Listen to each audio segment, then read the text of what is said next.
Secret Invasion is also over, and I'm glad. After last night's episode, I was highly disappointed.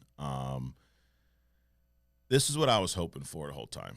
So many of y'all have seen She-Hulk. You remember that season finale, which gets a lot of shit from some people. I didn't have an issue with it. I was actually hoping that Jennifer Walters showed up and stopped this disastrous mess that was happening once Gravik got the harvest. Once Gravik, Nick Fury / Gaia, they now become Super Skrulls. So it was Gaia, not Nick. And they have everybody's power, whoever stepped foot on the battlefield in Endgame, pretty much. I mean, I'm exaggerating, but God, it's like 15, 20 different people's power.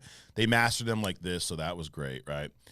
And then there's this big, just overstuffed. I mean, one arm's turning into the Hulk. The other arm is Rock, like Korg. I mean, I see Drax's tattoos at some point. Like, it's just a mess. Went on, for a brief period of time, and then all of a sudden, Gravik's just gone. Like, what's funny is Gaia was able to master Captain Marvel's powers faster than Captain Marvel was, because she went like full binary and just blasted a hole through Gravik with minutes after receiving the power. So that was cool. That was interesting. It's just the problem with stuff like this for me is there's no consistency. In one sense, you do an origin story, superhero gets power, and it takes days, weeks, months to master. But in this show, because the plot needed it, two individuals get powers that they've never had before, and they both can just master them within seconds. So that was cool, I guess, if you like unbelievable plot lines and things that don't make sense. So I was hoping that She-Hulk showed up. No, Captain Marvel didn't. Now, I don't even think she could have saved this disastrous mess. We are going to dig deeper into this, as we always do with our weekly podcast. But I had to hop on today. Adrian's not here with me today because he's not seen this show yet. So I guess good for him. He's not seen it yet. He will watch it before we show up this weekend and discuss this. But it was bad. It was awful. I give this episode a 3. I think it killed the whole series for me. I do not recommend. I think this show is a waste. The only highlight of it for me was a lot of the Rhodes and Fury stuff. That was cool. I love to see Nick Fury kind of get his shine. Samuel L. Jackson in that leading role.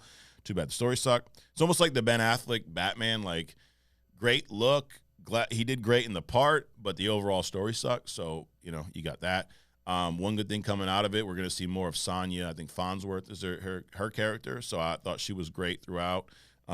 We did learn that Rhodey was in a pod the whole time, so that was my prediction there, so I'm back on my hitting streak. But yeah, this was bad. I was hoping She-Hulk showed up to save the day, because the funny thing about that is what She-Hulk talks about in that season finale is what happened here in this season finale. So she predicted it.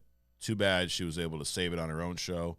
Not so much this one. So wishful thinking that somebody would show up and save this, and unfortunately they did not. So another L for Marvel. Marvel's on a streak too, man. I was on a hitting streak. They're on a losing streak. Quantumanium, that was a loss.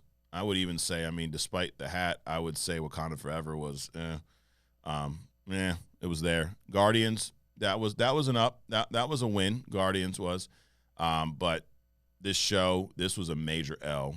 6 weeks of wait. Could have just been a 2-hour movie, called it a day. Probably still would have been bad, but I guess the next chance they have to win us over is with the Marvels. So hopefully they do better there. Armor Wars, I think Armor Wars could be a good movie with this, road story, depending what they do with it. But again, She-Hulk was right. Bad plot lines, same old bullshit with the super serum, hero blood, hero DNA, or whatever, super DNA, same shit, same old tired story of someone trying to get someone else's power through DNA, blood, serum, blah, blah, blah. Just lazy bullshit storylines. Took a series that started off here and just went off the cliff really quick. So that was bad. But hey, the good news is it's over. We'll move on, but we will on our next episode. We'll do our deep dive. We'll have some fun with it, because that is one good thing about bad shows. They're fun to talk about. So I wonder, what do y'all think? I'm giving this a 3 out of 10. What do you say? Sound off in the comments. Hit the subscribe button. Hit the little notification so you know when we drop new content like this. But we'll be back on a regular schedule next Monday. Only Comics. We'll see you there.